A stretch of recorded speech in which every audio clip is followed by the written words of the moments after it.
Walaupun dia mungkin ingin masuk dia sekali dia makan juga.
Yang kita yang siap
Mau makan. ambil itu Mana? kotak.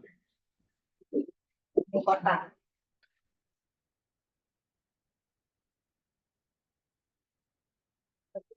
Kawan,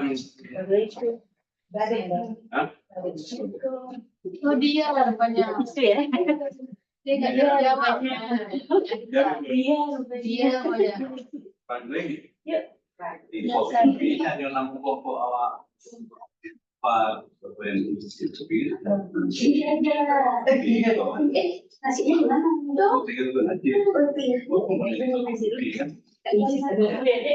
Kayak pinjam sepatumu ya.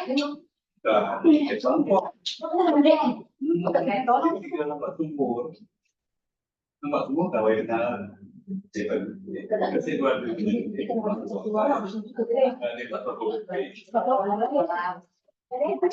Jadi mau urus itu cuma untuk konsumsi.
Oh iya.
Vorrebbe che nasce più di 90.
Assalamualaikum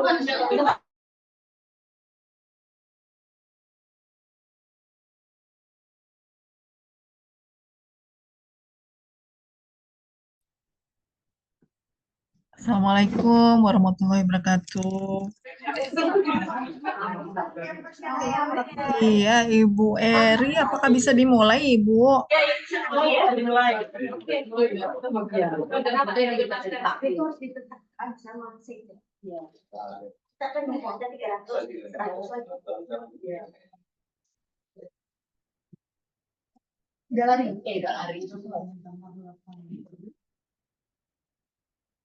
Ibunya aja cuma ngasih. Udah, kita yang ngomong tuh. Baik. Assalamualaikum warahmatullahi wabarakatuh.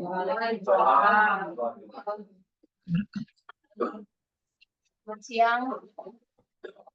Terima kasih kepada Ibu Kapus Pembinaan Analis Kepegawaian yang sudah berhadir dengan lengkap.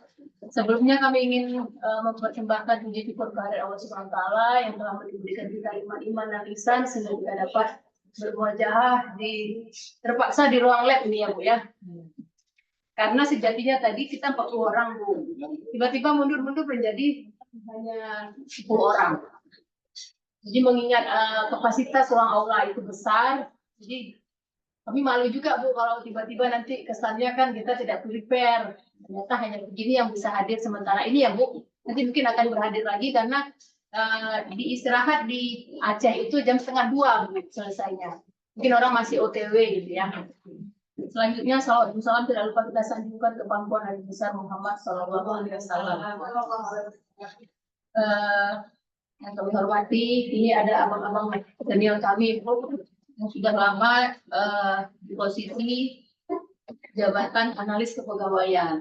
Jadi kita punya grup Ibu, tapi bukan grup yang resmi ya Bu. Kita hanya ingin agar para PNS di jabatan analis kepegawaian ini mempunyai sedikit Bu, pembinaan lah gitu Bu. Jadi maka kami membentuk grup ini agar apa?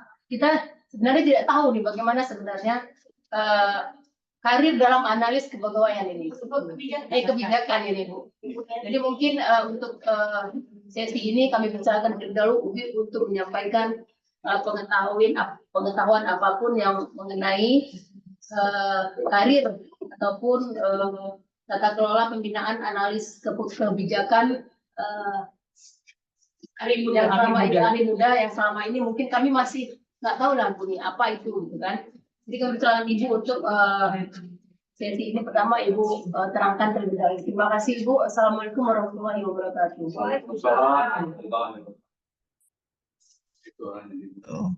Terima kasih Bu Eri atas pembukaannya. Assalamualaikum warahmatullahi wabarakatuh. Salam dan salawat kepada junjungan kita Nabi Muhammad SAW. Mungkin sebelumnya izinkan saya menyampaikan gitu ya Bu Eri ya. Saya Swatin di sini di LAN saya sebagai Kepala Bidang Pengembangan Kompetensi dan Sertifikasi analis kebijakan. Memang saya berada di pusat pembinaan analis kebijakan, jadi bukan analis kepegawaian ya Bu Eri ya. Nanti saya jadi bingung tadi. Waduh, jangan-jangan saya salah ini salah masuk gitu. Jadi nanti yang saya sampaikan mungkin lebih banyak bagaimana pembinaan analis kebijakan. Ya Bapak Ibu ya, mungkin saya perlu mengawali juga dengan mengucapkan selamat kepada Bapak Ibu yang telah bergabung menjadi analis kebijakan, meskipun terpaksa ya Bapak Ibu ya. Jadi ada yang bilang sebenarnya kalau analis kebijakan itu jabatan fungsional jaksa Bu, karena jadi jabatan fungsional karena terpaksa gitu katanya. Nah, tapi meskipun masuknya terpaksa, kan mau tidak mau harus nyemplung ya Bu ya. Kalau kita udah dicemplungin ke air kan mau nggak mau belajar berenang. Nah, intinya mungkin begitu ya. Jadi karena sudah kecemplung ya mau tidak mau kita bersama-sama belajar bagaimana sih meniti karir di jabatan fungsional analis kebijakan. Saya secara pribadi mengapresiasi kepada Bu Eri yang mau ini ya bersusah payah bergerilya ya Bu Eri ya untuk apa namanya mencari waktu begitu ya bagi kita semua untuk berkumpul. Nah, nanti mudah-mudahan ini kan ada recordnya ya Bu ya. Nanti recordnya bisa di-share kepada rekan-rekan yang mungkin belum sempat hadir. Jadi izinkan saya untuk share screen untuk kebijakan pembinaan analis kebijakan. Nanti akan saya mulai dengan bagaimana sih sebetulnya peran analis kebijakan di dalam organisasi pemerintah. Karena saya yakin Bapak Ibu yang baru masuk ke dalam analis kebijakan pun masih belum tahu begitu ya tugas-tugasnya apa saja. Nah ini saya masih belum bisa share screen. Mohon dapat diberikan aksesnya, Bu Eri.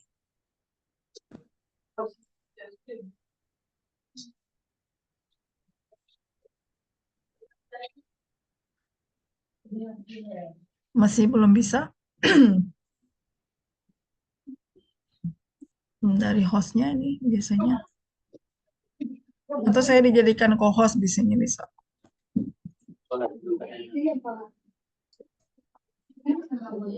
Waalaikumsalam. Bu, berkorek datang awas. Itu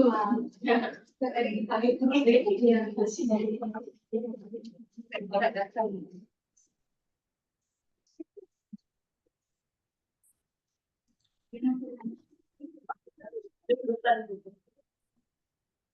Oh ya, sekarang sudah bisa. Sebentar. Jadi di beberapa menit ke depan saya akan menyampaikan beberapa hal mengenai kebijakan pembinaan analis kebijakan yang saya yakin Bapak Ibu ingin ketahui dan juga bagaimana meniti karir begitu ya untuk bisa naik jenjang, untuk bisa naik pangkat begitu ya di dalam jabatan fungsional analis kebijakan yang saat ini Bapak Ibu geluti. Terus terang Bapak Ibu dalam pembinaan analis kebijakan kita masih menghadapi turbulensi begitu ya. Turbulensi itu gejolak. Yang pertama gejolaknya adalah dari jumlah penambahan analis kebijakan itu sendiri. Di tahun 2019 awal ketika saya baru masuk, itu jumlah analis kebijakan masih 450 Bapak Ibu. Nah, saat ini jumlahnya 9.336 berdasarkan registrasi NIKN. Tentu ini gambaran yang sangat jomplang ya Bapak Ibu ya kalau dibandingkan tahun 2019. Nah, tetapi Bapak Ibu 9.336 ini masih angka yang terregistrasi di kami. Dari konfirmasi Kementerian Dalam Negeri dari sekitar 100.000 penyetaraan eselon 3 dan eselon 4 di Pemda, itu 33%-nya masuk ke analis kebijakan. Artinya sekitar 30.000 sebetulnya dari Pemda saja yang dari penyetaraan.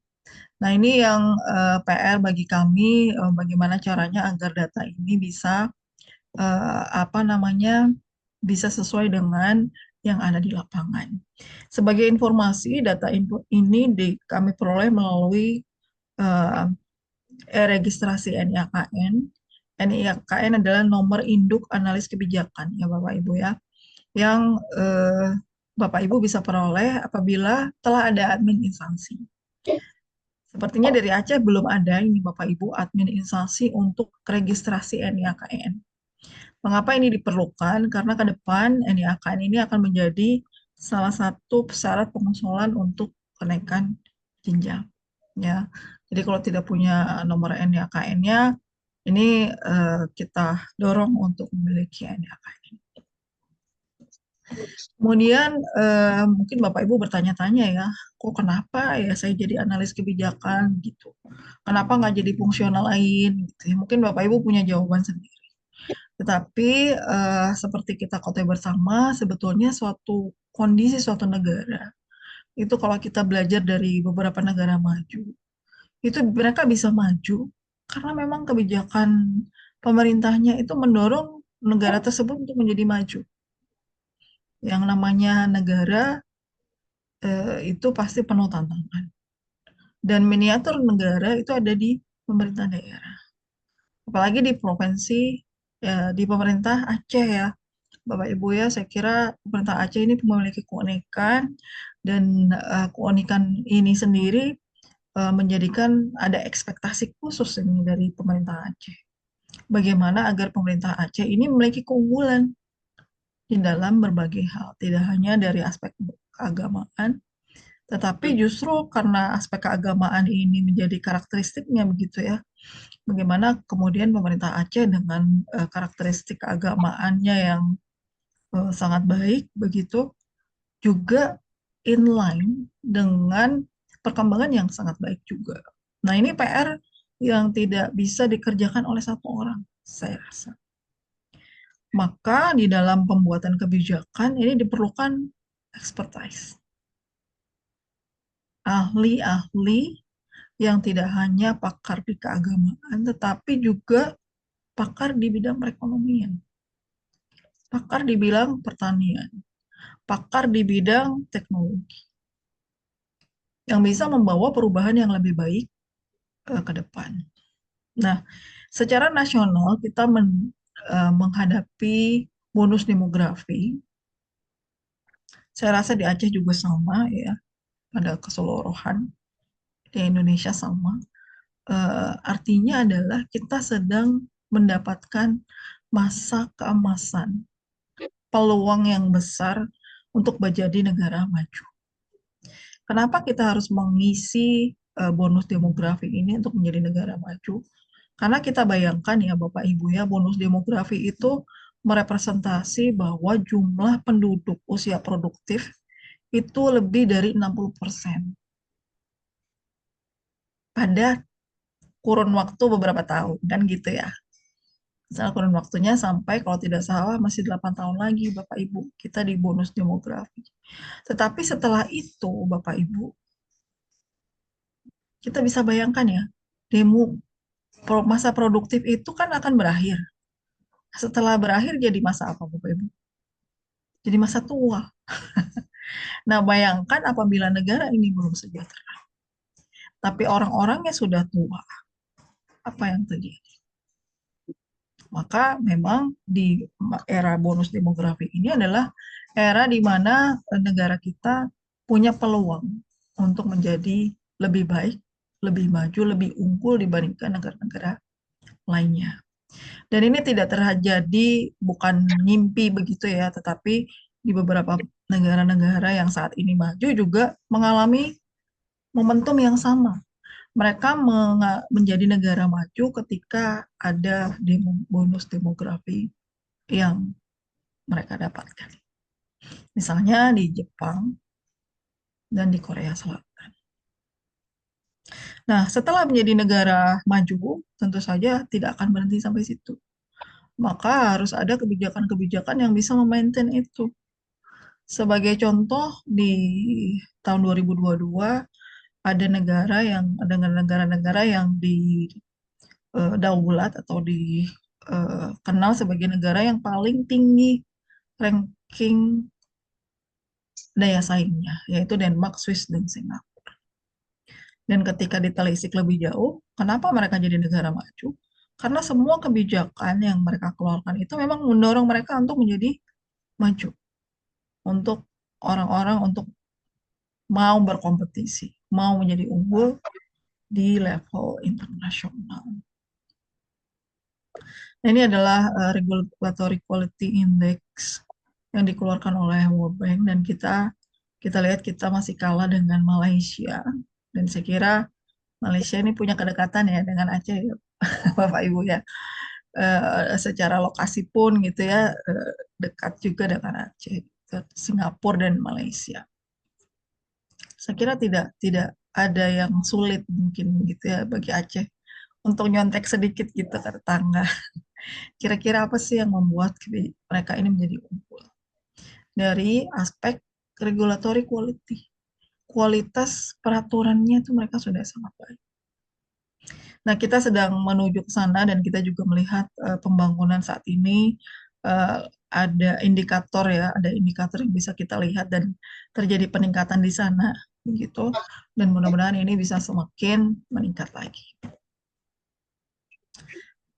Mungkin itu lebih ke teknis ya, yang hulu dan hilir. Yang jelas memang untuk pembinaan analis kebijakan saat ini kita pada masa transisi di mana kebijakan sudah cepat bergulir untuk JF dan juga ASN ya, seperti Bapak Ibu ketahui di akhir tahun 2023 sudah dikeluarkan Undang-Undang ASN dan itu menjadi undang-undang yang baru ya. Artinya disitulah terjadi paradigma baru peraturan tentang ASN dan akan sedang dibuat PP-nya untuk ini. Nah, apa yang ingin diusung dari Undang-Undang ASN, kemudian Permenpan, dengan adanya penyetaraan birokrasi adalah sebetulnya ingin agar organisasi ini bersifat lebih adaptif, lebih gesit, lebih agile, mungkin begitu ya. Mungkin ada istilah Acehnya apa Bapak Ibu kalau agile ya. Eh, Cepat gitu, gesit gitu ya. Begitu ada halangan ya, kalau orang gesit kan gitu ya Bapak Ibu ya. Dia akan jalan, begitu jalan ada halangan, dia cepat mengambil manuver. Apakah belok sedikit, apakah meloncati, kan begitu ya. Apakah halangannya itu dihilangkan, dipinggirkan dulu, baru dia jalan lagi. Tapi itu cepat gitu ya mikirnya. Nggak kelamaan ya. Eh, Apa namanya itu gerak cepat. Nah, itulah yang diharapkan dari penyederhanaan birokrasi. Memang yang langkah awal adalah langkah yang sifatnya fisik. Artinya fisik apa? Dari kotaknya ada jadi tidak ada. Itu fisik. Nah, sebetulnya PR yang terbesar adalah kulturnya ya. Kalau ketika merubah kultur itu yang sangat berat. Maka Bapak Ibu terkait dengan kultur birokrasi yang sederhana sudah ada Permen 7 2023 2022 ya yang eh, mengatur bahwa dengan tidak adanya eselon 3 dan eselon 4 di organisasi pemerintah, kalau di daerah mungkin lebih banyak eselon 4 yang tidak ada ya. Maka semua pekerjaan di gugus tugas yang paling depan, yang berhadapan dengan masyarakat, yang berhadapan dengan urusan teknis, itu tidak lagi mengenakan struktur, tetapi dengan tim. Di mana kolaborasi dan cooperation, ya kolaborasi itu kayak kolaborasi, cooperation itu kerjasama, ini menjadi yang mengikat gitu ya, yang mengikat pekerjaan kita. Maka bentuk-bentuk tim di dalam organisasi ini harapannya bisa menjadi tradisi ya. Dan di dalam tim ini mungkin Bapak Ibu bisa bayangkan ya, setiap ada pekerjaan dibuat tim. Ada pekerjaan dibuat tim. Dan tim ini dibuat dengan mempertimbangkan kompetensinya. Maka di dalam organisasi yang seperti ini harapannya anggota tim memiliki kompetensi yang sudah baik. Sehingga ketika mereka masuk di dalam tim, mereka sudah siap bekerja. Ya, tidak perlu diperintah-perintah, tidak perlu diingat-ingatkan oleh pimpinannya. Mereka bekerja sendiri dengan kompetensi yang mereka miliki. Nah, berbeda dengan orang yang tidak memiliki kompetensi. Orang yang tidak memiliki kompetensi itu dimasukkan di dalam tim, mereka masih nanya lagi, Pak, ini saya harus gimana? Pak, ini teknisnya seperti apa? Formulirnya bagaimana? Tidak lagi seperti itu, Bapak Ibu. Ya, apa namanya? Ketika sudah ada di dalam tim, asumsinya mereka sudah tahu semua. Pimpinannya juga sudah tahu, jadi standarnya sudah tahu, semua sudah tahu. Ini idenya, kondisi. Kami perlu akui bahwa ini kita masih dalam proses ke sana. Jadi banyak sekali instansi pemerintah. Oh, kenyataannya begini, pimpinan kami begini, begitu. Ya memang ini masih pada taraf adaptasi ya Bapak Ibu ya. Banyak pemerintah pusat yang sudah melaksanakan ini. Bahkan ada pemerintah daerah juga yang sudah. Ya, misalnya saya sebut Kabupaten Badung. Kabupaten Badung itu sudah menerapkan tim seperti ini. Ya, di beberapa OPD-nya. Kemudian Jawa Barat, ya, Provinsi Jawa Barat juga sudah mulai menerapkan seperti ini. Kalau mau benchmark begitu ya mungkin. Nah, kalau begitu Bapak Ibu mungkin berpikir kalau gitu peran analis kebijakan dalam proses kebijakan itu apa? Jadi Bapak Ibu, analis kebijakan ini dalam organisasi pemerintah ada karena ingin mengusung yang namanya kebijakan publik berbasis bukti. Jadi ini bukan diusung oleh LAN ya Bapak Ibu ya. Yang ini salah satu pendekatan. Sebenarnya pendekatan itu banyak sekali. Ada kebijakan publik berbasis apa namanya praktek ada. Kalau kita berbasis bukti. Sebenarnya 11-12 begitu ya, kalau prakteknya seperti apa bagus, baru kebijakan itu dibuat gitu ya. Jadi harus ada uji coba misalnya. Nah, kalau ini kebijakan masih berbasis bukti. Artinya apa? Kebijakan itu harus didasarkan pada adanya kesenjangan yang ada di masyarakat. Jadi ekspektasinya apa, masyarakat, yang terjadi di masyarakat seperti apa, itu yang menjadi evidence. Maka data menjadi penting Bapak Ibu di dalam proses kebijakan ini. Ya, namanya juga berbasis bukti. Buktinya itu apa? Buktinya adalah data, informasi, masalah publik. Nah, di dalam demokrasi ini, masalah publik ini semakin cair ya Bapak Ibu ya, untuk bisa diketahui secara cepat. Nah, Bapak Ibu juga tahu ya, karena saking cepatnya informasi, maka masalah publik yang masuk kepada pemerintah juga makin banyak. Sementara sumber daya pemerintah bukan tidak terbatas. Ya, jadi terbatas gitu ya. Bukan tidak terbatas, artinya terbatas. Maka mana yang perlu dialokasikan, mana yang perlu diprioritaskan, inilah yang perlu nanti Bapak Ibu sebagai analis kebijakan perlu pilih dan pilih. Analisis berdasarkan data tadi. Ya, ini di informasi kebijakan. Jadi analisis Bapak Ibu terhadap masalah publik yang ada, ya, ekspektasi masyarakat, ya, yang begitu banyak, Bapak Ibu analisis. Kemudian analisis tadi diapakan, kan gitu ya Bapak Ibu ya. Diapakan, ditulis Bapak Ibu di dalam bentuk dokumentasi kebijakan. Kenapa perlu ditulis? Karena kalau tidak kita tulis, tidak akan dibaca orang. Itu yang pertama. Kemudian yang kedua, ketika kita tulis, kita nanti punya bahan untuk disampaikan kepada orang lain. Disampaikan kepada pimpinan yang membuat kebijakan.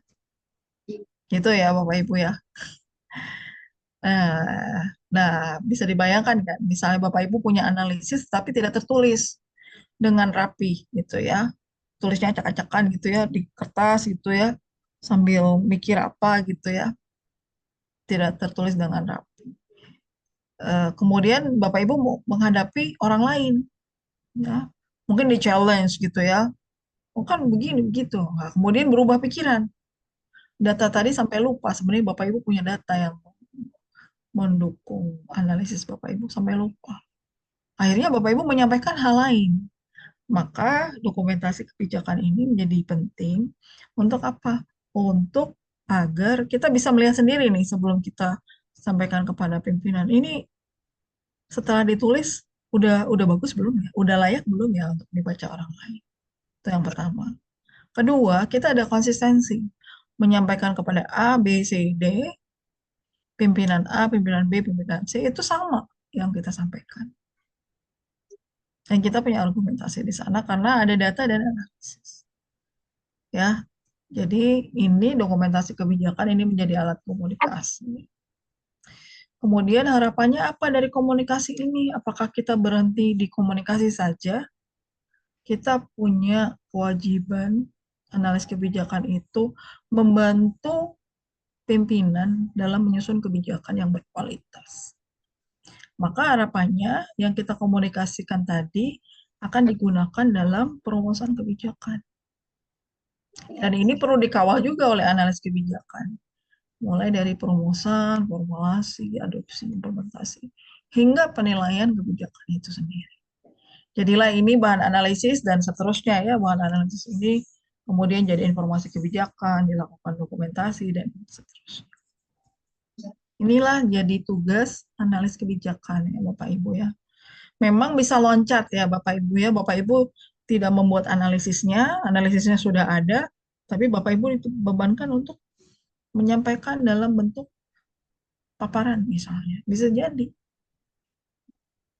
loncat gitu ya. Tapi dokumennya udah ada dulu gitu ya. Atau Bapak Ibu sebenarnya nggak punya analisisnya, tapi tiba-tiba Bapak Ibu suruh bikin memo kebijakannya atau policy brief atau policy paper. Maka bisa jadi Bapak Ibu membuatnya berdasarkan uh, hasil kerjanya rekan yang sebelumnya. Boleh ya Bapak Ibu ya, jadi ini tidak harus urut-urutannya, tidak harus serintip begini, bisa loncat.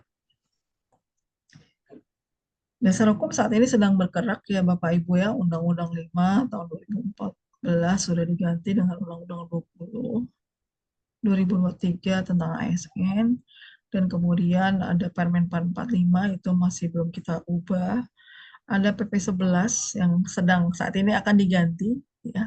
PP 11 itu telah diubah dengan PP 17 2020, tetapi juga nanti akan dirubah lagi dengan PP yang merupakan turunan undang-undang baru. Kemudian ada PP 30, ada Permen PAN-RB 13 yang sudah diganti dengan Permen 41 2023. Dan ini akan bergulir lagi beberapa PP dan Permen PAN yang akan menjadi basis kita dalam kebijakan pembinaan JPK. Ini adalah beberapa adaptasi kebijakan pembinaan yang kita lakukan. Beberapa sudah kita lakukan dan ke depan kita sedang membangun beberapa kebijakan, terutama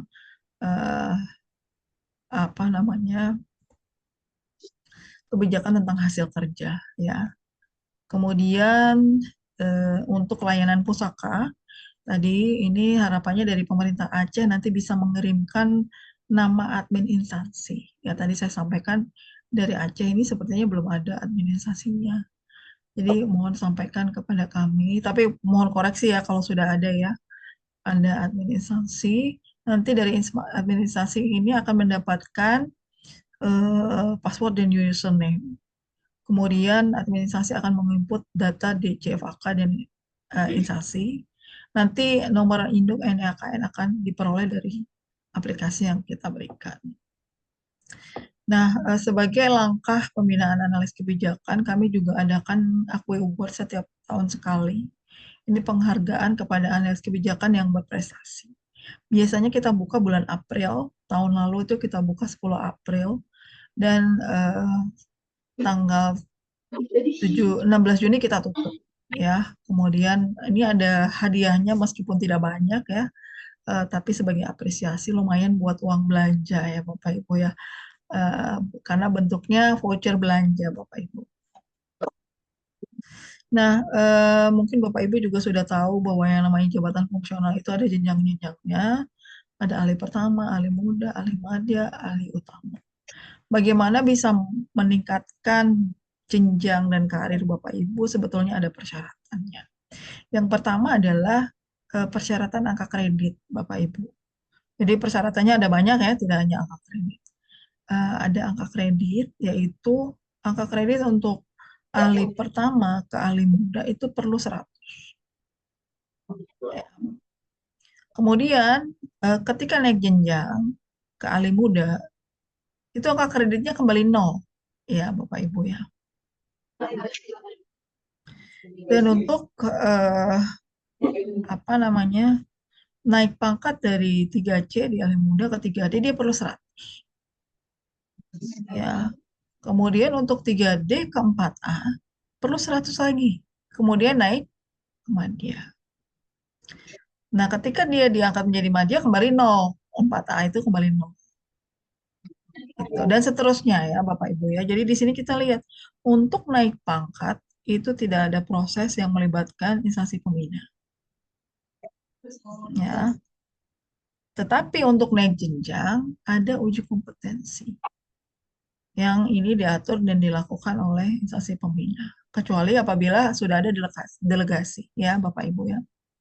Nah, di ujian kompetensi, ini namanya juga ujian kompetensi, ya, ada beberapa hal. Ada bukti-bukti hasil kerja yang perlu Bapak Ibu kumpulkan. Kemudian ada ujian kompetensi. Ya, eh, harapannya setiap ada kenaikan jenjang, artinya kompetensi Bapak Ibu juga ada peningkatan. Nah, dari ahli pertama ke ahli muda, ya, peningkatan kompetensi yang diharapkan adalah menulis karya tulis ilmiah, analis kebijakan. Maka untuk ke jenjang muda ada pelatihan yang direkomendasikan, yaitu pelatihan penulisan karya tulis ilmiah. Kemudian di ahli muda itu ada pelatihan advokasi. Ahli dia ada pelatihan lanjutan. Ya, ini berdasarkan Perlan 33 2000. Nah, untuk naik ke jenjang utama, Bapak Ibu, selain ada formasi, ada orasi ilmiah yang harus diikuti. Ya. Jadi untuk pengangkatan JFAK mungkin saya kira ini bisa kita skip dulu ya. Mungkin lebih kepada dari mana sih angka kredit didapatkan begitu ya. Angka kredit didapatkan dari SKP, Bapak Ibu. Predikat SKP nanti dikonversi menjadi angka kredit. Nah, predikat SKP itu, kemudian SKP itu siapa yang menilai? Yang menilai adalah atasan langsung Bapak Ibu. Kemudian predikat kinerja itu diperolehnya bagaimana? Bisa secara periodik maupun tahunan. Predikat kinerja itu diperoleh dari instansi, dari pimpinan langsung ya. Nah, ini yang menjadi concern semua pihak ya dengan adanya Permenpan 1 2023. Maka tugas JF ini tidak terpaku pada tugas fungsinya sebagai analis kebijakan. Sebagai JF itu. Karena seorang pejabat fungsional boleh diberikan tugas lainnya oleh pimpinannya. Jadi JF itu memiliki tugas memberikan pelayanan fungsional yang berdasarkan pada keahlian dan keterampilan tertentu. Jadi memang untuk jadi ini ya intinya adalah setiap JF itu kalau bisa pimpinannya sudah tahu bahwa oh keahliannya si Anu adalah ini, gitu ya. Keahlian si A adalah ini. Sudah tahu dia. Jadi seseorang bisa dikenal karena keahliannya atau keterampilannya. Tugas sebagaimana dimaksud memperhatikan ruang lingkup. Selain ruang lingkup kegiatan, JF dapat diberikan tugas lainnya. Jadi Bapak Ibu jangan alergi jika Bapak Ibu saat ini menjadi JF, tetapi tugasnya masih struktural. Karena JF itu dapat diberikan tugas lainnya. Tetapi Bapak Ibu juga harus aware, harus menyadari bahwa ada tugas-tugas tertentu yang Bapak harus Ibu ikuti sebagai pejabat fungsional. Nah, ini nanti diatur oleh LAN untuk analis kebijakan sebagai instansi pembinanya. Tetapi saat ini memang kami akui masih belum ada. Ya. Ini adalah hasil kerja analis kebijakan berdasarkan Permen 45 ya Bapak Ibu ya. Kalau ditanya tugasnya analis kebijakan apa sih? Nah, ini. Pertama, Bapak Ibu bisa membuat naskah akademik, Raperda. Ya, kalau yang lainnya itu pemerintah pusat ya biasanya. Raperda Bapak Ibu. Jadi kalau peraturan daerah itu dibuat oleh DPRD dan kepala daerah ya Bapak Ibu ya. Ini naskah akademiknya boleh dibuat oleh analis kebijakan. Didorong. Artinya Bapak Ibu punya kompetensi nih untuk membuat naskah akademik. Membuat rancangan kebijakan. Nah, naskah akademik ini beda dengan rancangan kebijakan. Kalau naskah akademik masih berisikan analisis, ya, tinjauan, gitu ya. Tapi kalau sudah rancangan kebijakan, sudah pasal per pasal. Artinya Bapak Ibu harus juga berkompetensi membuat rancangan ini. Kemudian membuat buku referensi kebijakan nasional dan internasional. Jadi Bapak Ibu boleh membuat buku ya, monograf kebijakan itu hampir sama. Kemudian ada laporan hasil pemantauan dan evaluasi. Saya kira ini bukan suatu hal yang baru ya Bapak Ibu ya. Sebagai eselon 3 dan eselon 4 sebelumnya, jabatan administrasi dan pengawas sebelumnya, pasti sudah melakukan hasil pemantauan dan evaluasi. Hanya saja bentuknya itu masih dalam bentuk yang minimal analisis gitu ya. Langsung aja targetnya berapa ya? Targetnya 10 perda misalnya. Kemudian di laporan evaluasi, ya kegiatannya apa nih membuat 10 perda? Ada FGD, ada uji publik gitu ya. Kemudian target yang terpenuhi dari 10 perda misalnya jadi 12. Nah, ini melampaui ekspektasi. Misalnya seperti itu. Itu di laporan kita seperti itu. Nah, yang diminta sebetulnya laporan hasil evaluasi ini adalah evaluasi kebijakan. Jadi kebijakan apa yang sudah ada, kemudian dievaluasi. Ya. Kemudian ada telah staf, ada bahan pidato. Telah staf itu biasanya diatur di dalam apa namanya tata naskah dinas ya, setiap instansi punya. Bahan pidato juga sama, biasanya ada di tata naskah dinas, memo kebijakan modul. Nah, tetapi ini masih berdasarkan Permen 45 yang nanti akan berubah ya Bapak Ibu ya.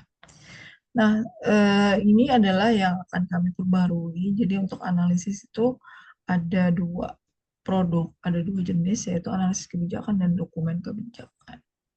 Nah, ini yang kami harapkan Bapak Ibu bisa dimasukkan ke dalam SKP. Karena SKP memang menghilangkan saat ini memang kebijakan Menpan itu menghilangkan butir kegiatan. Hanya menjadi ruang lingkup saja.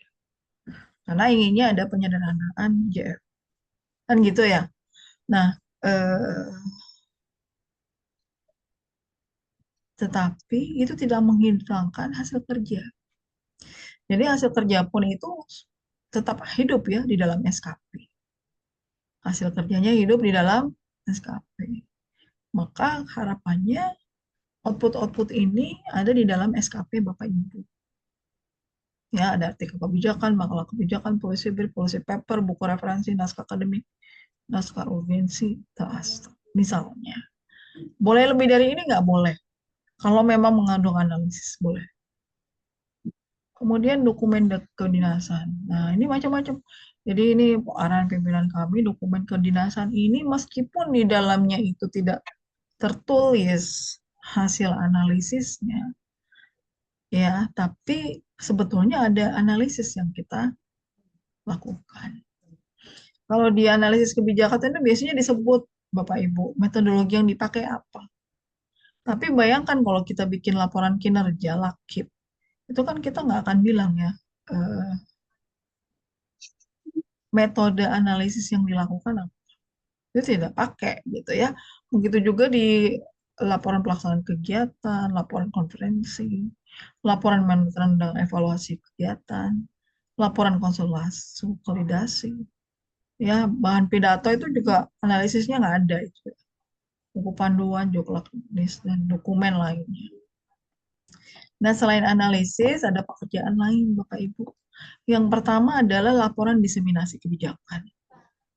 Laporan diseminasi kebijakan itu laporan diseminasi kebijakan dulu ya. Diseminasi kebijakan itu adalah kegiatan Bapak Ibu untuk menyebarluaskan informasi tentang kebijakan instansi.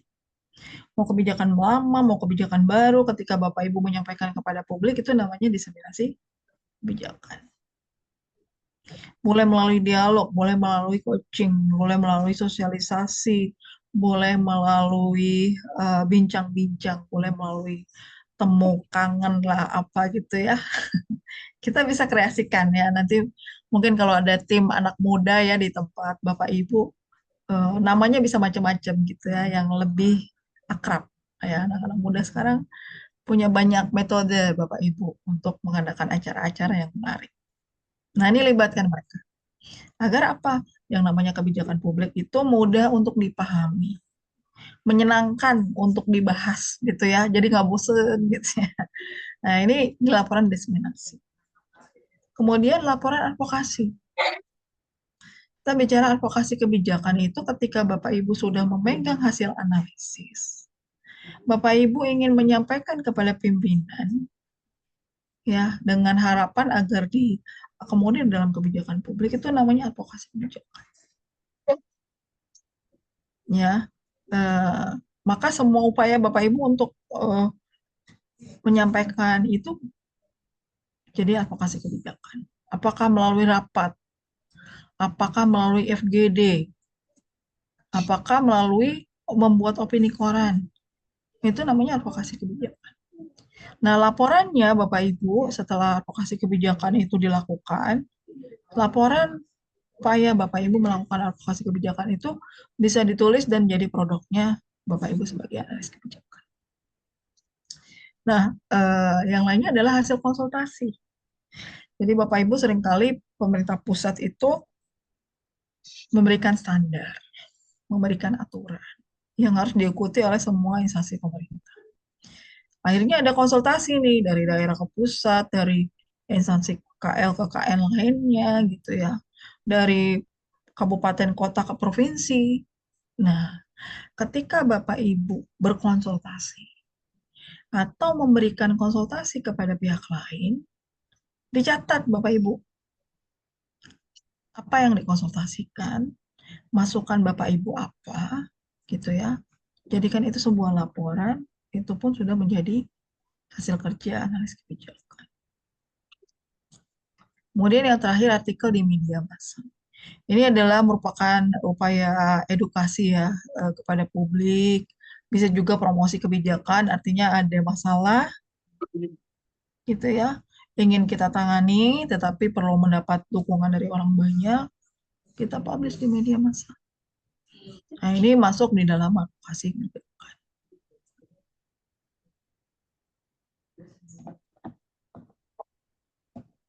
Jadi sejalan dengan yang sudah disampaikan tadi, jabatan fungsional ini memiliki ciri ya, dia punya mobilitas yang tinggi. Artinya kalau dari tadi dan juga fleksibel. Ya, kalau tadi semua itu dalam bentuk tim, ya berarti seorang analis kebijakan ini bisa ada di unit mana saja yang memang membutuhkan dia. Fleksibel, ya tadi ya fleksibel itu dia di mana dia dibutuhkan dia bisa ada di situ. Dia dimanfaatkan lebih banyak. Yang kemudian dia juga dipengaruhi oleh peran atasan. Atasannya itu mau memberdayakan dia atau tidak. Karena kalau analis kebijakan itu tolak ukur hasil kerjanya adalah seberapa banyak dimanfaatkan oleh pimpinan hasil analisisnya. Kemudian yang terakhir yang ada pada level institusi adalah bagaimana analis kebijakan itu berkontribusi pada kualitas kebijakannya. Mungkin dari Aceh sudah mengisi ya indeks kualitas kebijakan yang menjadi salah satu indeks reformasi birokrasi. Ya, jadi saya kira ini adalah instrumen indeks kualitas kebijakan yang sudah diberlakukan dari 2023. Mohon maaf, 2022 ya sudah diukur secara nasional pada tahun 2022. Mohon maaf, 2002. Oh ya, 2021 dan 2023 ya sudah 2 kali dipakai. Yang berikutnya akan dilakukan di 2025. Nah, ini Bapak Ibu sebagai analis kebijakan harus mampu nih Bapak Ibu menerjemahkan atau mengawal lahirnya suatu kebijakan publik. Implementasi dan evaluasinya dengan menjadikan framework IKK ini sebagai panduan. Apa sih evidence-nya agenda setting?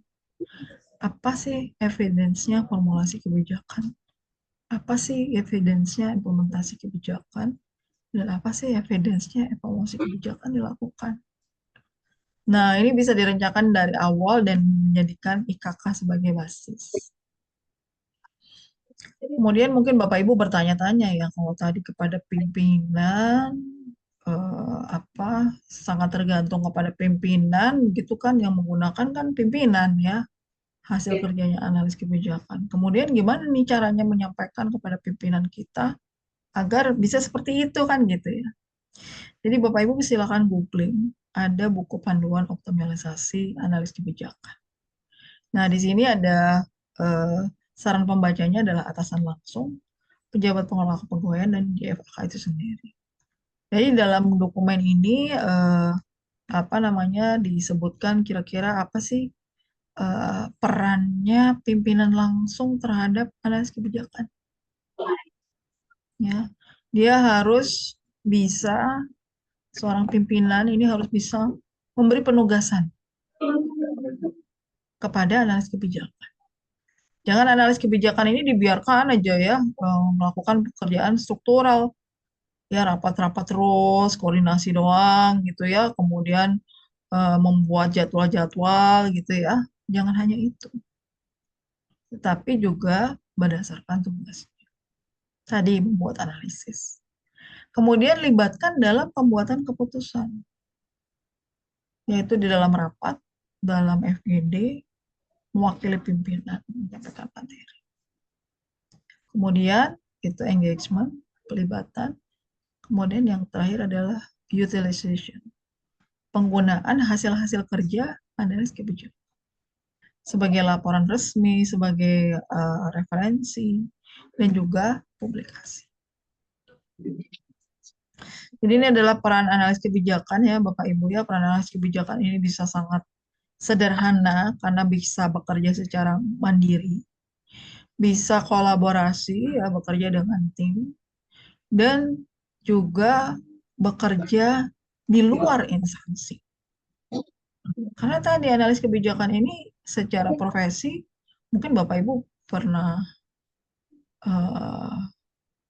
mendengar ya, atau melihat di YouTube begitu ya, atau di acara-acara TV. Mereka menulis sebagai pengamat kebijakan, diundang oleh instansi lain begitu ya untuk menyampaikan eh, pemikirannya, hasil pemikirannya. Ini Bapak Ibu kalau sering menulis koran ya, di opini koran, ini tidak menutup kemungkinan Bapak Ibu dipanggil-panggil begitu ya untuk menyampaikan pendapatnya sebagai seorang pakar. Maka tugas Bapak Ibu sebagai analis kebijakan juga bisa ya. Dan ini semua di dalam SKP ya, SKP Bapak Ibu perlu ditulis. Jadi jenis pekerjaan analis kebijakan itu ada 3 ya, bersifat dari rencana unit. Itu di dalam SKP akan jadi tugas utama. Kemudian tugas tambahan yang dia berdasarkan tugas dari unit lain. Tetapi dia terlibat. Itu tugas tambahan. Kemudian tugas mandiri. Ya. Misalnya Bapak Ibu ikut apply atau mengajukan diri sebagai expert gitu ya di bidang ekonomi syariah misalnya di UNDP.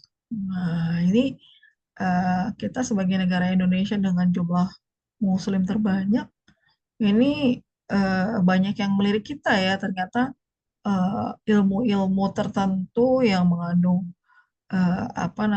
yang bersebelahan begitu ya, atau berdampingan dengan keagamaan, ini banyak diterima oleh masyarakat kita. Ya, misalnya perbankan syariah itu juga sedang booming ya sejak tahun berapa itu sampai sekarang. Misalnya seperti itu ya. Kemudian Bapak Ibu punya expertise di sana.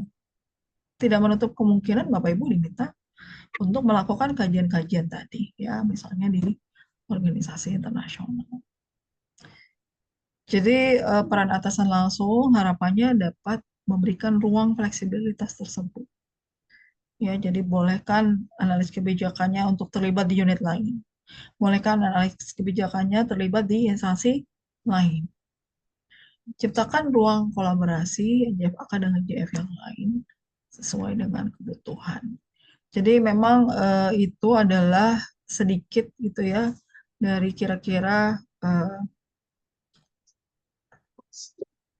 cakupan pembinaan kami. Nah, untuk standar kompetensi, ada 3 kompetensi yang perlu dimiliki oleh Bapak Ibu. Kompetensi analisis, kompetensi politis, dan kompetensi spesialis. Yang ketiga-tiganya itu dibekali di pelatihan jabatan fungsional analis kebijakan. Saat ini ada 2 jenis, yaitu pengembangan kompetensi yang sifatnya uh, merupakan pelatihan fungsional dasar ya, ada pelatihan calon analis kebijakan dan pelatihan khusus analis kebijakan. Mudah-mudahan Bapak Ibu beberapa sudah mengikuti ya untuk pelatihan itu dan memang sudah ada beberapa model yang kita sudah desain.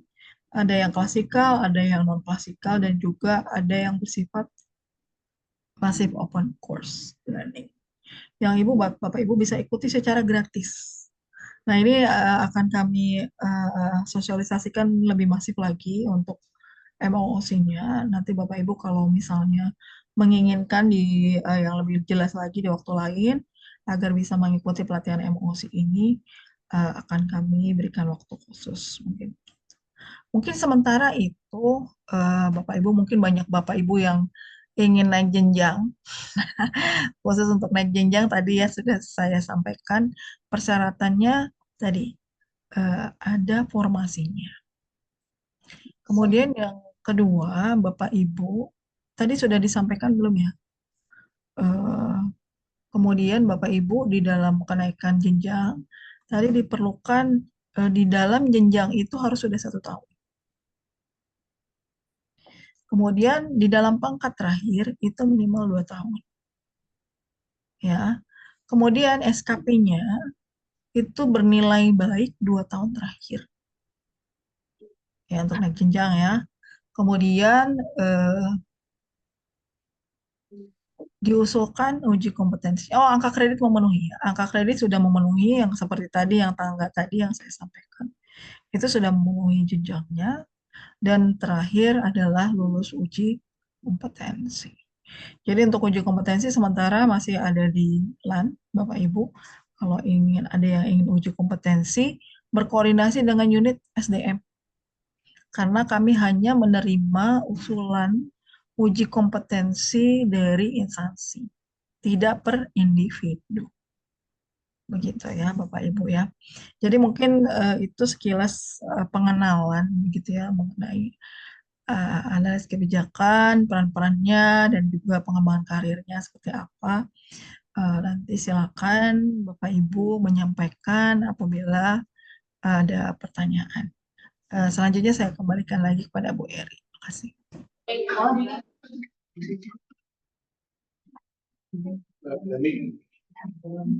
Baik, terima kasih. Terima kasih Ibu, dengan agak sesak napas juga kita nih Bu ya, karena baru pertama sekali kita mendengar bahwasanya harus kita mempersiapkan diri untuk seperti kami ini ada yang mau naik jenjang kemudian ada yang masih harus mencoba untuk naik dulu pangkatnya ke pembina, untuk naik jenjangnya belum bisa gitu ya. Jadi dari sekian penjelasan Ibu itu sangat menarik sekali Bu, apalagi yang membahas tentang sebenarnya kedudukan kita ini di dalam suatu instansi seperti apa gitu. Nah sulitnya Ibu, di dalam jabatan struktural kita yaitu eselon 3 itu tidak memahami bahwa analis kebijakan ini begitu penting sebenarnya. Jadi kita hanya diberikan pekerjaan yang sesuai dengan yang ada dalam DPA gitu. Tidak diberi kita arahan untuk analisis. Jadi mungkin nanti akan kami sampaikan kepada atasan kami bahwasanya sejatinya kami ini sebenarnya harus ada pekerjaan yang sifatnya analisis.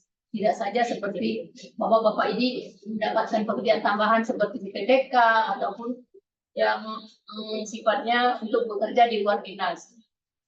Nah, dari sekian penjelasan Ibu, mungkin saja teman-teman kami ada sedikit permasalahan mungkin yang akan ditanyakan. Kami persilakan kepada ibu-ibu, bapak-bapak untuk memulai. Siapa duluan? Tidak ada, saya duluan. Ada? Ya silakan. Kenapa jauh kali? Eksekusi. Jelaskan nama dan instansi ya Pak.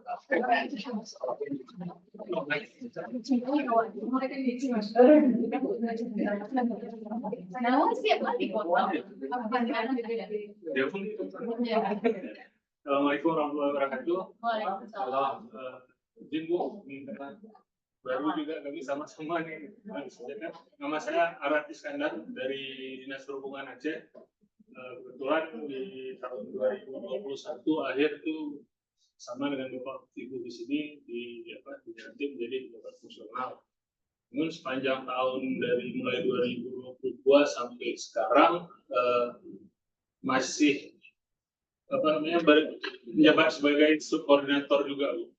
Ini maksudnya kita masih bingung kan dari antara tugas antara subkoordinator dengan tugas fungsional itu.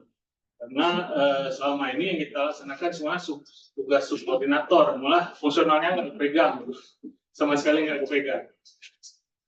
Yang ingin saya tanyakan lagi terkait instansi pembina di daerah. Kemarin sempat ngobrol-ngobrol dengan kawan-kawan di BKA itu untuk pengusulan angka kredit fungsional ini harus ada instansi pembina daerah baru dapat diusulkan ke instansi pembina di pusat.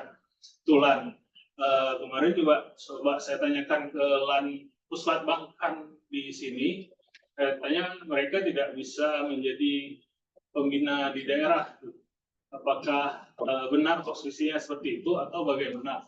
Atau seandainya memang kami belum punya instansi pembina di daerah atau Pusat Bangkan itu tidak bisa menjadi pembina daerah, maka yang kami ingin tanyakan siapa sebenarnya yang jadi instansi pembina daerah untuk jabatan fungsional analis kebijakan ini, Bu?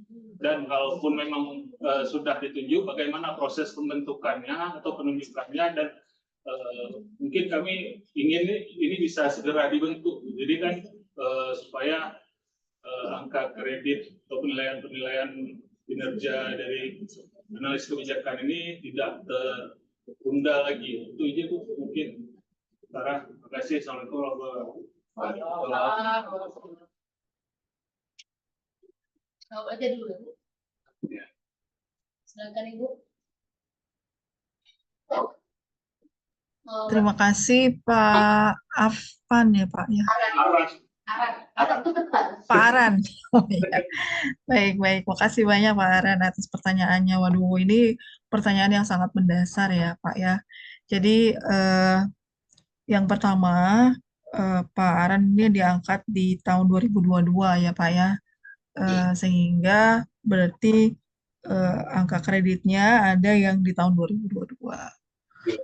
Yang memang seharusnya Bapak Ibu ajukan penilaiannya itu paling lambat Desember 2023. Tapi itu sudah lewat ya, jadi 2022 sudah diabaikan saja. Nah, yang sekarang Bapak Ibu perjuangkan adalah nilai angka kredit Bapak Ibu di tahun 2023. Kalau belum ada yang menilai Bapak Ibu sudah ada nilai SKP belum? Pertanyaan saya. Sudah. Nah, alhamdulillah. Dari semenjak 2023 bulan Januari itu memang penilaian angka kredit sudah tidak ada Bapak Ibu. Yang ada penilaian angka kredit melalui SKP.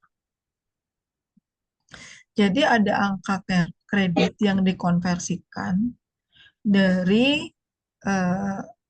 predikat SKP Bapak Ibu menjadi nanti dikonversikan menjadi angka kredit. Mungkin di sini saya coba cari bahan paparannya ya untuk konversi angka kredit ini agar Bapak Ibu bisa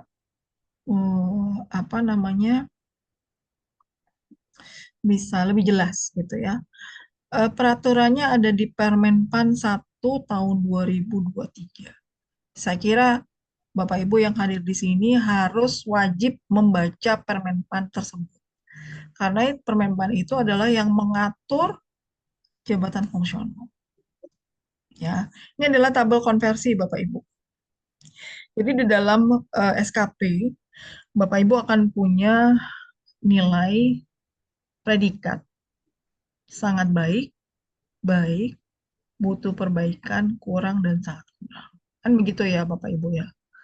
Kemudian kalau sangat baik atau di atas ekspektasi, ini nilainya 150% dari koefisien per tahun. Nah, koefisien per tahun ini di mana adanya ditentukan oleh Permenpan 1 2023. Kalau Bapak Ibu saat ini ahli muda, ya, maka koefisien per tahun yang Bapak Ibu miliki adalah 25.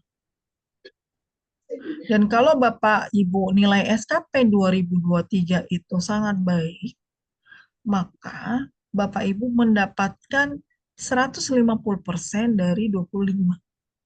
Nah, itu udah dihitungkan nih. Di lampiran Permenpan 1 itu ada 2023, jumlahnya adalah 37,5. Nah, kalau baik atau sesuai ekspektasi berapa? 25. Karena dia mendapatkan 100% dari koefisien. Gitu. Ya. Kemudian sangat baik dan baik ini diperolehnya dari mana? Dari nilai SKP. Nilai SKP Bapak Ibu itu yang dinilai oleh pimpinan berapa? Nanti ada tabel konversinya seperti ini. Waduh, kan SKP yang nilai atasan, kan gitu ya Bapak Ibu ya. Kemudian yang mengkonversi siapa? Nah, itu kan ya pertanyaan. Jadi Bapak Ibu sebetulnya ada tabel konversi predikat kinerja kakak kredit. Ini ada di peraturan BKN nomor 3 tahun 2023. Atau Bapak Ibu dari slide ini boleh juga ya. Jadi ada tabel ini. Ya. Ini adalah formulirnya ya. Nanti akan diisi oleh Bapak Ibu. Ya, nanti yang menandatangani pimpinannya ya. Jadi misalnya predikatnya baik ya. Di sini dia adalah ahli pertama. Ya, misalnya dia adalah ahli pertama. Kemudian dia dinilainya cuma 2 bulan ya, karena ada periodik, nilai periodik. Dia dinilai periodiknya 2 bulan. Dia nilainya baik selama 2 bulan. Kemudian berarti dari 2 bulan ini kalau 12 tahun dibagi 12 ya, karena setahun itu kan ini kan koefisien itu per tahun ya. Jadi kalau dia dibuat per bulan, maka di dalam persentase ini perlu dibagi juga. Kemudian koefisien per tahun 12,5 kalau dia hari pertama, maka jumlahnya adalah 2,08 untuk dalam waktu 2 bulan. Nah, kalau dalam waktu 1 tahun bagaimana? Ya, maka 2/12 ini jadi 12/12 ya Bapak Ibu ya. Maka 12,5 ini dia dapatkan utuh. Nah, kalau ini karena baru 1 tahun ya 2023 yang berlaku, bagaimana selanjutnya? Kemudian bagaimana kalau diakumulasi? Maka ada formulir akumulasi angka kredit. Itu juga ada di peraturan BKN nomor 3 2024. Pertanyaannya adalah siapa yang nanti mau ngitung ini? Gitu ya. Yang menghitung ini kita sendiri. Akumulasi ya. Dan berdasarkan apa? SKP yang sudah diberikan pimpinan. Nanti yang mendatangani adalah SKP-nya, pimpinan kita. Kemudian ini oleh pimpinan kita disampaikan ke unit SDM. Begitu ya Bapak Ibu ya. Boleh juga unit SDM yang menyiapkan ini. Kalau lebih enak memang dari unit SDM yang menyiapkan ini. Nanti kalau mereka siapkannya secara sistem, itu kan lebih baik ya. Jadi tidak kertas per kertas. Kalau kertas per kertas tuh sangat rawan hilang gitu ya. Ininya, dokumennya ya. Sementara kalau sudah dengan digital, sudah dengan sistem, itu jadi lebih mudah. Bapak Ibu, sebetulnya untuk sistem mungkin kita tidak perlu repot-repot sekali ya. Saat ini sudah ada aplikasi e-kinerja ya, e-kinerja yang tampilannya seperti ini ya. Mungkin Bapak Ibu bisa itu di mana ini sudah bisa digunakan oleh semua pegawai selama mereka sudah punya My ASN ya, My ASN. Jadi kalau mereka sudah punya username dan passwordnya My ASN, bisa login di sini. Dan nilai kinerja ini terintegrasi juga dengan angka kredit yang Bapak Ibu input melalui disepakati. Jadi sejauh ini begitu ya Pak ya untuk penilaian angka kredit saat ini tidak perlu lagi tim penilai. Ya, tidak perlu lagi tim penilai. Karena yang menilai adalah pimpinan kita. Tuh. Angka kreditnya dari mana? Dari dikonversi tadi, dari predikat dikonversi ke angka kredit. Siapa yang membuat tadi konversinya? Pimpinan yang menandatangani, pimpinan langsung. Memang tidak perlu tim penilai. Kalau tadi ditanya, instansi pembinanya harus ada nggak? Nggak ada, Pak. Nggak harus ada instansi pembina saat ini. Tetapi kalau ada, lebih baik. Karena apa? Terutama analis kebijakan yang kagetan, begitu ya, jadi JF kagetan. Tidak tahu fungsinya apa, pelatihan juga belum dapat gitu ya. Kalau ada unit pembina itu lebih baik. Ya, saat ini Kalau di daerah lain itu unit pembinanya siapa? kalau di daerah lain ada yang sudah menunjuk unit pembina, ada yang belum. Di beberapa instansi Pemda seperti di Kabupaten Badung itu unit pembinanya di Brida. Di Provinsi Jawa Barat juga di Brida. Di Belitung Timur, di Belitung Timur itu BPSDM-nya. Di Provinsi Kepulauan Riau juga BPSDM.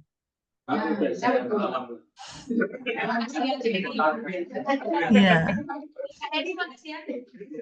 gitu. Jadi kami tidak mematok harus di unit mana.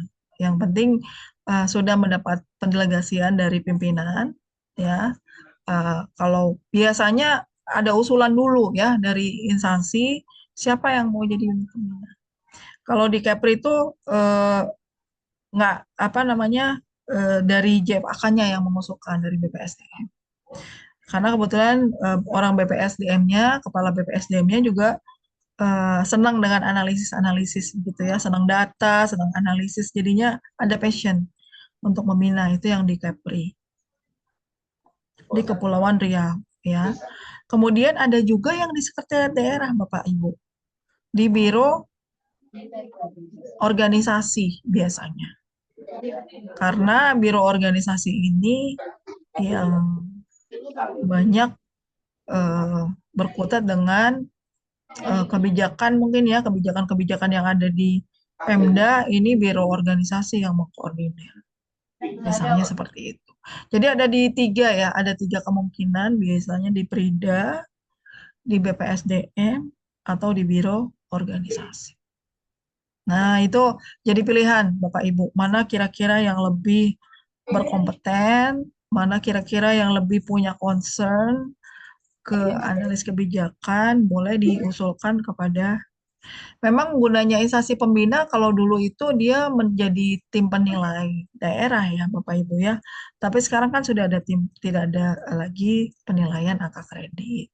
Maka adanya unit pembina itu tidak seperti dulu. Kalau dulu diwajibkan ya.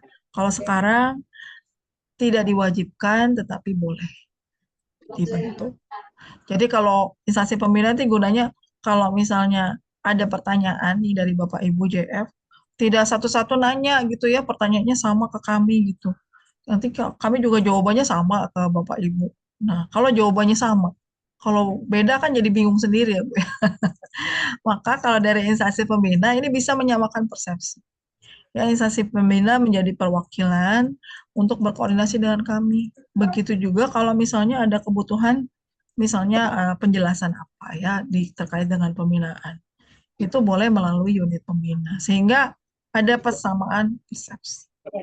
Jadi kalau dibentuk unit pembina, kami sangat mendukung Bapak Ibu, tetapi kami tidak menuntut adanya unit pembina. Karena apa? Penilaian angka kredit saat ini sudah ada di atasan langsung. Konversi angka kredit juga pada atasan langsung. Kumulasi angka kredit juga atasan langsung yang tanda tangan. Nanti paknya penetapan angka kreditnya memang perlu disahkan oleh penetapan angka kredit. Nanti ini perlu disampaikan kepada BPSDM-nya ya, pada BPSDM-nya sehingga nanti bisa disampaikan ke BKN, BKN ya atau BKN regional untuk proses kenaikan pangkat ataupun kenaikan jenjang. Jadi mudah-mudahan begitu Pak Aran, mudah-mudahan sudah memberikan jawaban yang relevan. Gitu. Saya kembalikan lagi kepada Bu Eri. Baik, terima kasih Bu. Tadi ada angka kredit yang masih Itu konversi. Itu ada satu lagi. Ya. Terima kasih Ibu. Ada satu lagi persoalan di kita. Kami ini Bu, ibaratnya ini orang baru bangun tidur sebenarnya. Kami sudah dari Desember 2021 diangkat sebagai penyetaraan. Jadi baru kali ini kami berkumpul secara dadakan. Ya, alhamdulillah Bu Eri bisa memfasilitasi sehingga digabungkan bahwa yang lain pun bisa semangat. Ditambah lagi dengan hari ini ada sedikit pencerahan pada kami sehingga persoalan JFK di Aceh ini sudah ada titik terangnya lah. Walaupun mungkin harus kita benahi semua. Karena instansi yang pembina yang kita harapkan seperti apakah itu BKA di sini ataupun BPSDM di BRI menyangkut masalah pejabat yang seharusnya lebih ada pencerahan kepada kami. Tapi ini sudah button up ya sebenarnya. Sudah kebijakan ini dari bawah dari kami sendiri, dari semangat kami sendiri. Cuman persoalannya tadi kalau untuk kenaikan pangkat mungkin sudah tidak ada persoalan karena sudah ada kinerja yang bisa dikonversikan. Tapi apabila kita naik jenjang itu kita kan harus ada uji kompetensi. Nah, sekarang siapa yang uji kami? Kan gitu ceritanya. Di daerah tidak ada. Apakah bisa dihandle di pusat gitu? Misalnya ada yang ingin naik jenjang dari muda ke media. Jadi itu hal-hal yang harus kita dapat pencerahan dari Ibu sehingga kita lebih semangat lagi. Jadi ini lebih fokusnya terhadap tim yang menilai uji kom itu, Bu. Karena contoh saya sudah 4 di atas 4 tahun. Yang seharusnya kalau ada masa invasi mungkin sudah bisa langsung ke media.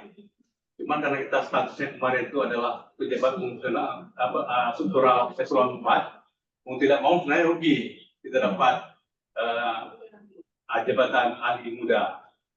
Jadi agar kita dapat solusinya itu seperti apa? Demikian. Ya, terima kasih Pak. Untuk uji kompetensi saat ini tadi sudah saya sampaikan juga ya Pak ya, untuk uji kompetensi itu ada di LAN, tetapi pengajuannya itu harus dari instansi, ya dari Pemda. Kemudian bagaimana cara pengajuannya, ada persyaratannya ya, tadi sudah saya sampaikan persyaratannya seperti apa saja. Memang saat ini belum kami atur untuk pendelegasian uji kompetensi Bapak Ibu, tetapi ke depan akan ada pendelegasian. Sementara ini kami masih dalam, tadi ya sudah saya sampaikan, peraturannya baru semua ya Pak ya, dan kami juga sedang menuju ke sana. Jadi ini pun sudah amanat dari Menpan ya untuk uji kompetensi agar dapat didelegasikan dan kami sedang menyusun peraturannya. Sementara masih di instansi pusat ya Pak ya.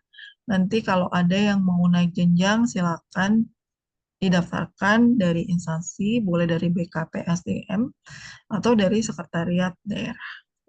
Begitu Pak. Mohon izin Bu Eri, jam 3 Baik. saya ada agenda lagi. Ya. Ada lagi yang mau ya. Maksudnya tanyanya langsung pada sebelumnya ya, Pak. Dari buka dari mana sudah tahu. Baik, Ibu, terima kasih atas kesempatan yang diberikan kepada saya. Saya dari Dinas Pertanian dan Perkebunan Aceh, dari Provinsi Aceh. Jadi saya hanya ingin menanyakan terkait dengan kenaikan jenjang dari Abduda ke Alimadia. Saya masih golongan 3D dan katanya untuk syarat naik ke jenjang Alimadia itu harus S2. Jadi apakah untuk kami yang penyetaraan ini harus juga pendidikannya S2? Begitu aja pertanyaan saya. Mohon pencerahannya. Terima kasih. Assalamualaikum warahmatullahi wabarakatuh. Waalaikumsalam. Terima kasih Bu. Ibu siapa tadi Bu? Mohon maaf. Suryana. Ibu Suryana, ya makasih Ibu Suryana atas pertanyaannya. Jadi saya menangkap ada semangat ini ya di Aceh untuk segera naik jenjang, kami apresiasi.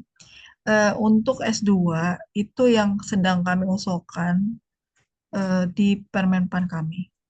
Sementara ini jenjang S2 itu diberlakukan untuk perpindahan jabatan. Tapi untuk kenaikan jenjang masih belum berlaku. Karena masih draft. Jadi Bapak Ibu kalau segera saat ini memang masih belum ada persyaratan S2 untuk ke jenjang madya. Tapi nanti apabila sudah inkrah Bapak Ibu Permenpannya itu S2 kita berlakukan. Begitu ya Bu ya. Karena ini tadi saya sampaikan nih, ini masih masa transisi, jadi beberapa peraturan masih dalam proses, tetapi saya sampaikan bocorannya, saat ini masih belum berlaku harus S2.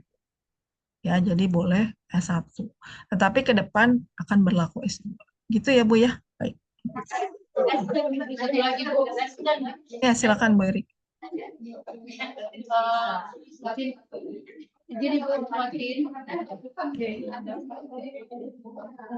ini Bu ingin menanyakan tentang pembentukan TNI AKN. Saya lihat dasar-dasar kita semuanya ini harus ada NI AKN. Itu bagaimana Bu prosesnya? Untuk proses tadi ada flyernya ya Bu di bahan paparan saya. Nanti akan saya kirim ke Ibu ada format suratnya ya. Ada nanti apa yang harus administrasi itu dari unit mana gitu ada ketentuannya. Nanti saya kirim ke Ibu ya Bu ya di flyer ada. Enggak semua ya? Oh gitu. Boleh ya satu lagi. Mungkin tadi Gabung aja.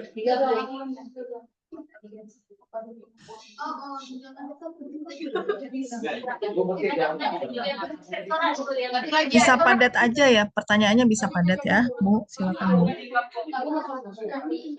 Makasih Bu atas kesempatannya. Yang mau ditanyakan Bu, jadi sejak pelantikan malam tahun baru 31 Desember, kami dilantiknya malam tuh Bu. Malam tahun kami dilantikan. Ya, jadi bukan terkait dengan tunjangan yang melekat di gaji. Selama ini kami kan dibayar tunjangan struktural ya, yang sekarang eselon 4. Jadi kalau memang mau dibayar tunjangan fungsional analis, apa perlu ada pengukuhan lagi atau gimana Bu? Tidak ada pengukuhan Ibu, tidak perlu pengukuhan, tidak perlu. Yang jelas memang ini Bu ya dari Menpan sendiri itu menyerahkan kepada masing-masing Pemda karena banyak yang jadinya malah naik gitu ya tunjangannya karena menjadi JF. Nah, Pemda diminta untuk memperhitungkan kembali kesiapan anggarannya. Jadi memang sudah ada ketentuannya ya, grade-nya berapa gitu ya. Oh, kemudian tunjangan fungsionalnya berapa, tetapi itu tidak bisa dipaksakan untuk Pemda maupun KL, karena tadi ada yang harus dipertimbangkan yaitu kemampuan anggaran. Begitu ya Bu ya. Oke, Jadi siap. tidak perlu ada pengukuhan kembali, tidak perlu ada pengangkatan kembali, Bu. Satu lagi Bu, jadi kan waktu yang pelatihan SK yang dikasih dari Teknik Sekda kan ada angka kredit kumulatif nih. Jadi beda-beda kayaknya dikasih kan. Kalau yang saya dikasih 300 nilainya angka kredit. Jadi begitu kita konversi nanti dari nilai SAP dan dokumen lain yang udah lengkap, berarti langsung penetapan angka kreditnya langsung bertambah dari yang udah kita ajukan ya Bu. Misalnya kan yang di Oh, tahun itu. Teknis itu ada di peraturan BKN nomor 3 ya, Bu ya. Jadi yang 300 itu yang konvensional. Itu perlu dikonversi dulu, dirubah menjadi terintegrasi. Setelah dirubah menjadi terintegrasi, angka kredit Bapak Ibu yang diperoleh menjadi dari SKP, itu tinggal ditambahkan ke yang terintegrasi. Nah, untuk mendapatkan PAK terintegrasi sudah ada aplikasi disepakati ya, saya kira Bu Eri sudah tahu. Itu gunakan saja. Jadi dari 300 itu nanti jadinya berapa?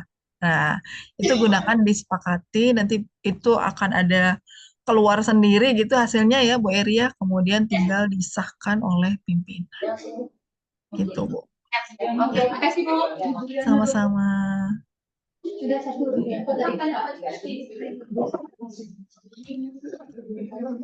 Satu lagi ya Bu. Satu lagi. Ya, habis ini sudah ya Bu ya, kasihan yang ngomong. Iya, iya. Silakan Ibu. Waalaikumsalam. Nama saya Nur Hafni dari Dinas Administrasi Pendidikan Aceh. Yang ingin saya tanyakan di sini tugas kami sebagai jagung. Tadi saya sudah mendapat juga pencerahan dari Ibu. Sebenarnya kita di sini memang mengerjakan tugas struktural, cuma tidak lepas dari jagung. Tapi dalam pelaksanaan kami kerja sehari-hari, kami sekarang tidak tahu yang mana yang jagungnya, yang mana kami yang dibilang strukturalnya. Jadi kan sekarang bagaimana yang dikatakan dividen kami itu yang untuk jagung itu apa? Efisiennya itu apa? Gitu. Tugas kami sehari-hari aja. Kan Ya, Bu. tadi jelasan Ibu adanya kita ada apa antara astah dan sebagainya pidato. Sedangkan kita selama ini kan bekerja kan membuat kegiatan. Dari situ kan kita ada buat pidato untuk kadirnya, atau kita ada telaah kita untuk sebuah kegiatan. Apakah itu disebut juga sebagai tugas susinya sebagai kita seorang jagung? Hanya itu. Terima kasih. Waalaikumsalam. Ya, baik. Bu Nur Afni ya. Ya. Nama artis itu kayaknya Ibu ya. Ibu artis nih jangan. Ya, baik. Apa yang beruntung dari Bapak Ibu penyetaraan masuk menjadi analis kebijakan adalah memang beberapa tugas analis kebijakan itu sebetulnya sudah dikerjakan oleh Bapak Ibu. Hanya saja ada yang tertulis, ada yang tidak ditulis. Kan begitu ya Bu ya. Nah, yang tertulis antara lain mungkin Bapak Ibu sudah pernah membuat draft pidato pimpinan, kan seperti itu ya. Sudah pernah membuat apa namanya setelah staff misalnya. Yang tertulis, yang tidak tertulis sebetulnya banyak ketika Bapak Ibu punya gagasan inovasi misalnya. Kemudian dari inovasi itu harus di-backup dengan peraturan. Nah, Bapak Ibu sebetulnya juga sudah membuat kebijakan. Nah, yang belum tertulis itu yang kemudian nanti setelah Bapak Ibu menjadi JF, tinggal ditulis. Jadi sebetulnya Bapak Ibu ringan sekali kalau dari eselon 3 dan 4 jadi analis kebijakan itu enteng lah sebetulnya. Hanya saja untuk mengetahui seluk-beluknya, Bapak Ibu perlu ikut pelatihan. Ya, jadi untuk pelatihan jangan khawatir Bapak Ibu kalau terhalang dana, ada pelatihan yang gratis. Nanti Bu Eri boleh mengajukan apa namanya kembali lagi mungkin meeting seperti ini untuk memberikan sosialisasi tentang pelatihan analis kebijakan. Atau khusus dengan BPSDM saja tidak apa-apa, nanti kita berikan secara gratis melalui pembelajaran mandiri. Begitu ya Bapak Ibu ya, mohon izin sekali, mohon maaf saya ada agenda lain Bu Eri. Jadi mungkin kalau ada pertanyaan lagi boleh melalui Bu Eri disampaikan kepada saya. Nanti insya Allah saya bisa saya sempatkan untuk menjawab. Begitu ya Ibu Eri. Mungkin saya sampaikan permohonan maaf yang sebesar-besarnya karena keterbatasan waktu dan juga kita bertemunya nggak bisa tatap muka langsung ya Bapak Ibu ya. Tapi mudah-mudahan tidak mengurangi esensi atau manfaat pertemuan kita. Dan ini mungkin pertemuan pertama, artinya selanjutnya kita bisa bertemu lagi ya Bu Eri ya. Baik secara virtual maupun langsung, ini kami persilakan Bapak Ibu apabila memang ada waktunya. Dan untuk itu saya mohon maaf dan juga mengucapkan terima kasih. Ini inisiasi Bu Eri sangat baik sekali. Dan izin dari saya menutup. Billahi taufik walhidayah. Wassalamualaikum warahmatullahi wabarakatuh. Selanjutnya kembali saya serahkan kepada Bu Eri. Baik, terima kasih Ibu. Kami dari seluruh peserta hari ini mengucapkan terima kasih atas apresiasi dan kesempatan waktu yang telah Ibu luangkan untuk kami guna perkembangan karir kami ke depan. Sekali lagi kami ucapkan terima kasih. Mungkin nanti ada pertanyaan yang masih ada mengganjal di dalam peserta-peserta yang lain akan saya japri. Kemudian kita akan buat pelatihan dan bertemu untuk selanjutnya. Terima kasih, Baik, Bu. ya. Sama-sama. Terima kasih Bu Eri, Bapak Ibu semua. Izin untuk review Bapak Ibu. Bu, makasih Bu. Oke.